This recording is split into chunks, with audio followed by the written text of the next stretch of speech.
নেত্রী বেগম খালেদা জিয়া সুযোগ্য ভাগ্নে নীলফামারী জেলা বিএনপির অহংকার, নীলফামারী জেলাবাসীর অভিভাবক, তোমার ত্রিপুরার মানুষের বিশ্বাস ও আস্থার অধিকার, আমাদের প্রিয় নেতা পিএনও সাবেক সাংসদ ইঞ্জিনিয়ার শাহরুখ তুহিন ভাইকে সেই উন্নয়নের সারথি হিসেবে আমরা সে সামনে দেখতে চাই।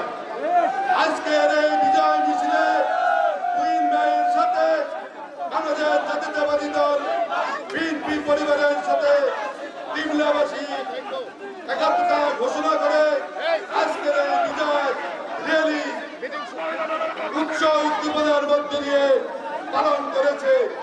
আজকের এই জনতার উপস্থিতি প্রমাণ করে আগামী দিনে তোমার ত্রিপুরার উন্নয়নে তুহিন ভাইয়ের কোন বিকল্প নয়, বিকল্প ছিল না, আগামীতেও থাকবে না ইনশাআল্লাহ। আজকে আমাদের প্রিয় নেতার মুখ থেকে আমরা বক্তব্য শুনব, সেই প্রত্যাশায় সারা দেশের জনতা মুখ করে চেয়ে আছে কবে একটি নির্বাচন অনুষ্ঠিত হবে।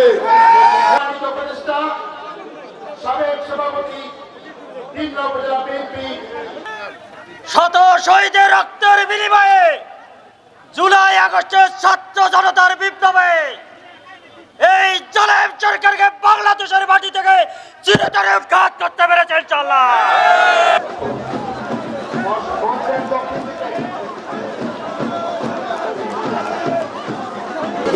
যারা আহত হয়েছে আমরা মর্মাহত তাদের, যারা জুলাই পর্যন্ত 16 জুলাই থেকে 5ই আগস্ট পর্যন্ত আহত হয়েছিল এবং এর পূর্বে যারা আহত হয়েছিল, আমরা চাই যে এই সরকার এবং ভবিষ্যৎ যে সরকার আসবে তারা তাদের পুনর্বাসনের ব্যবস্থা করবে।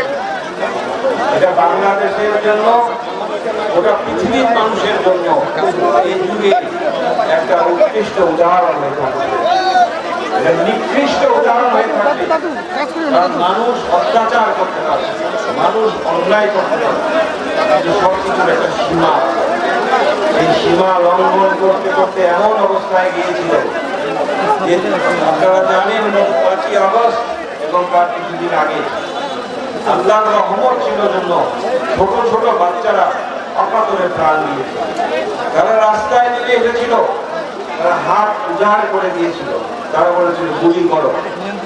তাদের স্বরাষ্ট্রমন্ত্রীর একটা ভিডিও আমরা সকলে দেখেছি, পুলিশ প্রধান তাকে বলছে স্যার একটা মানলে রাখি বোঝা যায় না, আরো বাকি সবাই সামনে চলে আসে। এই সাহস কোথা থেকে আসলো?